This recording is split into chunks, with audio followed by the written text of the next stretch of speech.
Good morning. Would you just like to begin by telling us how you've been and how you approach your preparation?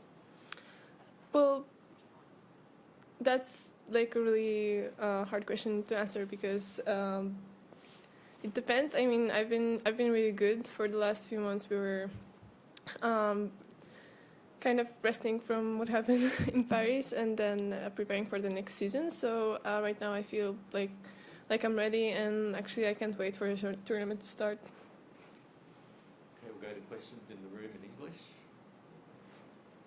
Iga, how anxious are you to get on court and play a match all over again? Well, I'm not anxious. I'm mostly excited, and basically I have like some kind of amount of stress, but it's normal amount, and I don't feel like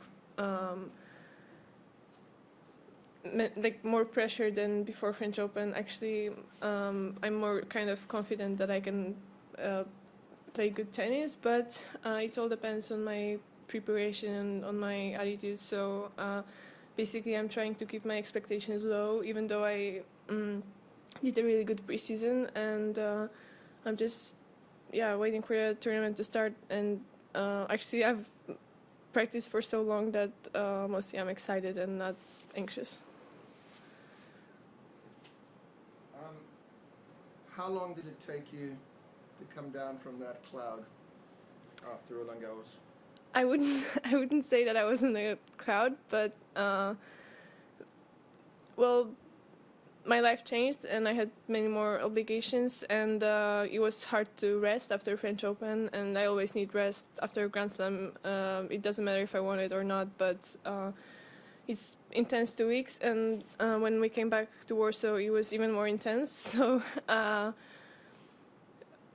I needed I don't know, probably 1 month to fully focus on preparing for the next season. But it was the last tournament of the season, and I had a lot of time, so we didn't rush it, you know. And also, really, I don't think I would describe that the whole situation as being on a cloud. So, yeah. You say your life changed, and it's obvious it would have changed, and you've got more obligations. What are some of those obligations? And now when you're walking down the streets at home or in Warsaw or wherever, is it constant recognition?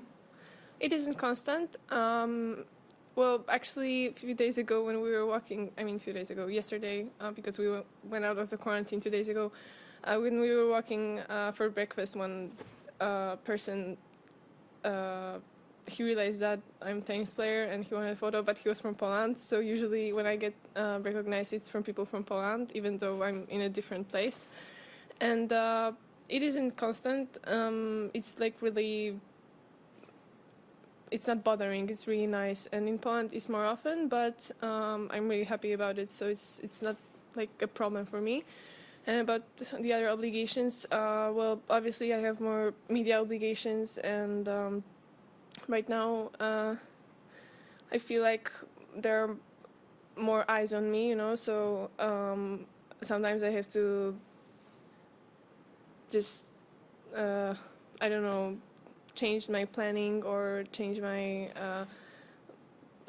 preparation for the tournament, because I know I'm gonna have more stuff to do, but well, it's not like something new for me, because even though I didn't have like many tournaments that I won before, it was kind of step by step since I was like 14, so it's okay for me. You won the last major that was played, and what does that do for you coming into the Australian Open? Does that put more pressure on you? Does it take pressure off you?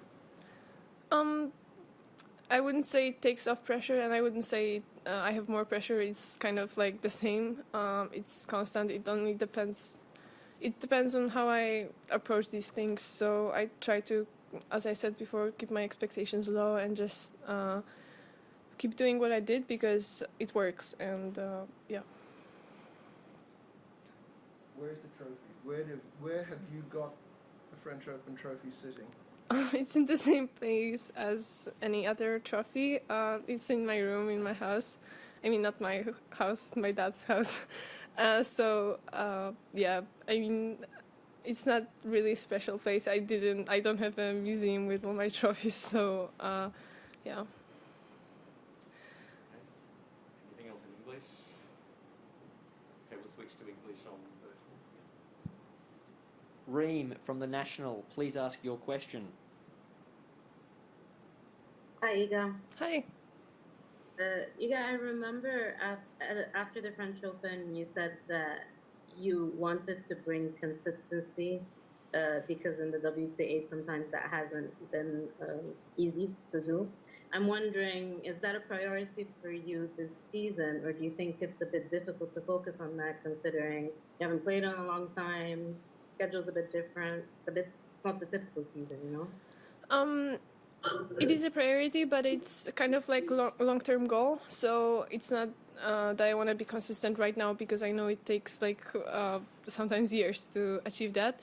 But I mean, obviously, I know that first tournament of the season can always be different and weird and more stressful. So I'm giving myself time to be like back on tour in this year and to like fully get back to playing. But I actually was always okay with starting the season. Even when I was coming back from injuries after 7 months of not playing tournaments, I played well. So I don't think it's gonna be a big problem for me. But also I don't think I'm right now like that I reached my highest level and I can be consistent player whole year because I'm still only 19.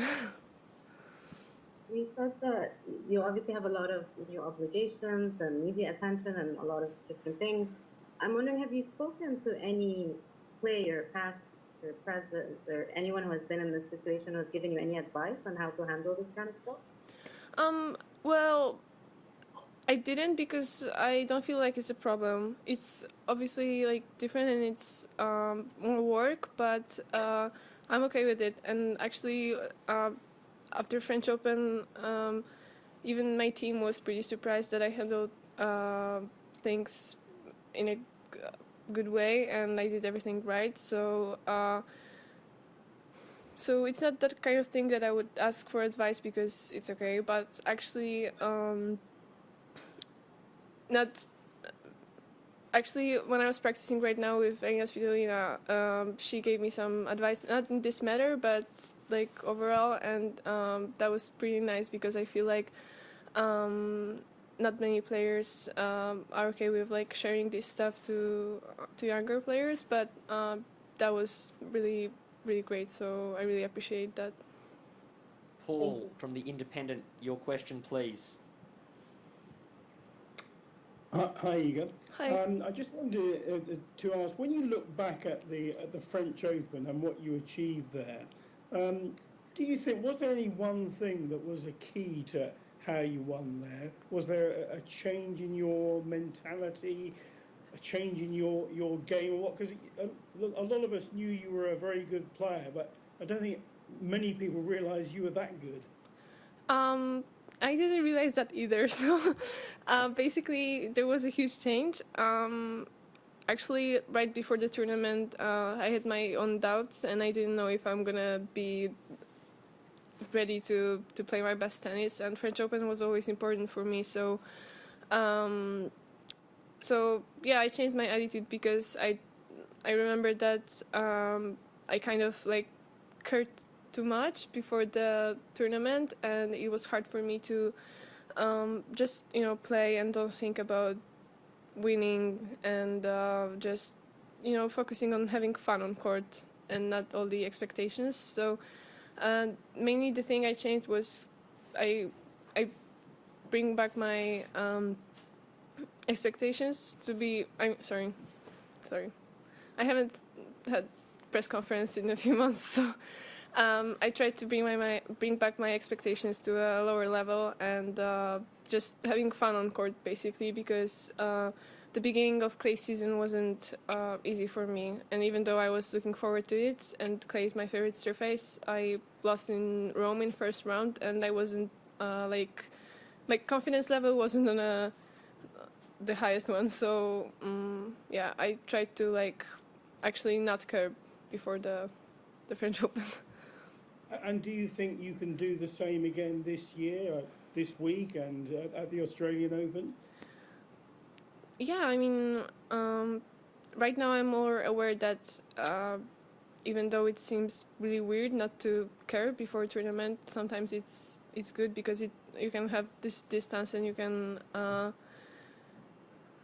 see things not like in an emotional way, you know, more rationally. So yeah, I'm gonna try to do that, but I don't know if I can, you know, just snap a fingers and do it. So we're gonna see.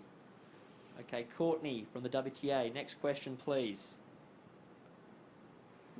Hi, Iga. Hi. Hey, a question related to an answer earlier when you were asked about being in a cloud after Roland Garros, and you said that's not how you would describe it. So how would you describe what it felt like returning to Poland after Roland Garros?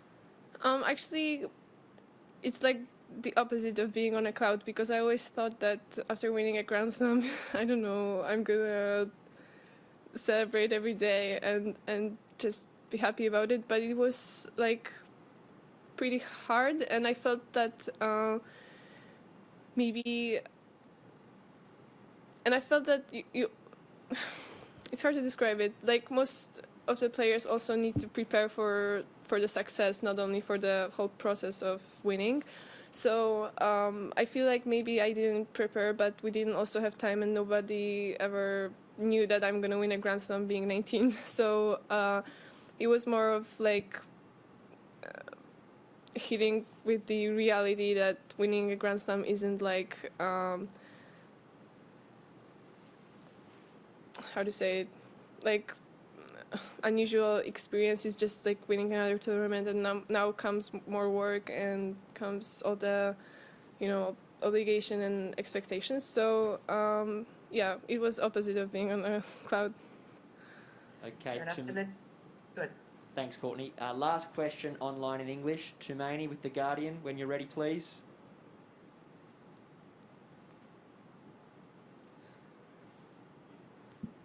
Tumaini, please unmute yourself. Can you hear me? Yeah, right Can now. you hear me? Yeah, cool.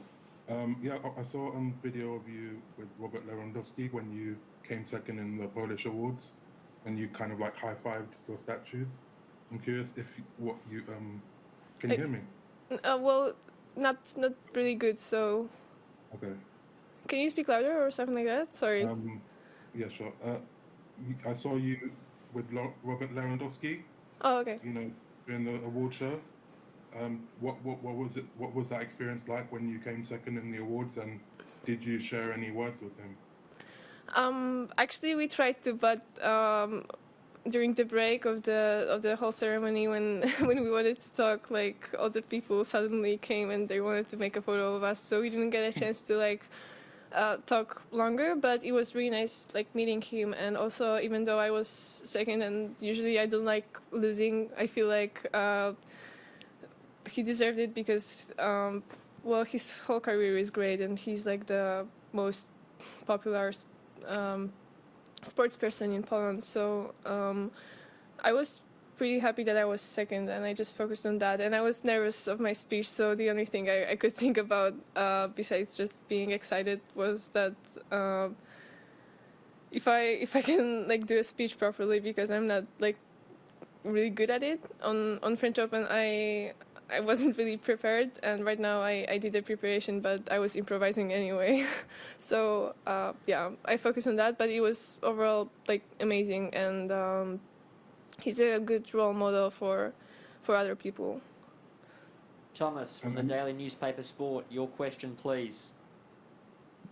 Yes, hi Iga. During the pandemic, it's so tough to fly to such a place like Australia.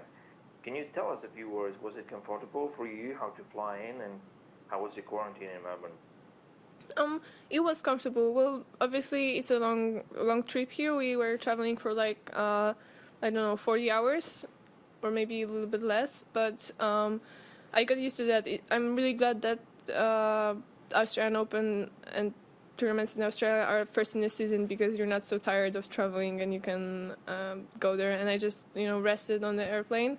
And also during quarantine, I could practice and I could go out for 5 hours a day. So I was one of the lucky ones. And it was okay for me. I mean, after all the, fuss that was in Poland about me, it was nice to be in some other place and to rest and just focus on working. So I didn't have a problem with that. Obviously, I sometimes needed,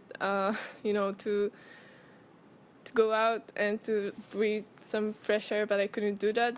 But it's, not a problem. I'm really glad and I really appreciate that we have a chance to play and to do our job and to do what we love. So overall, it wasn't bad for me.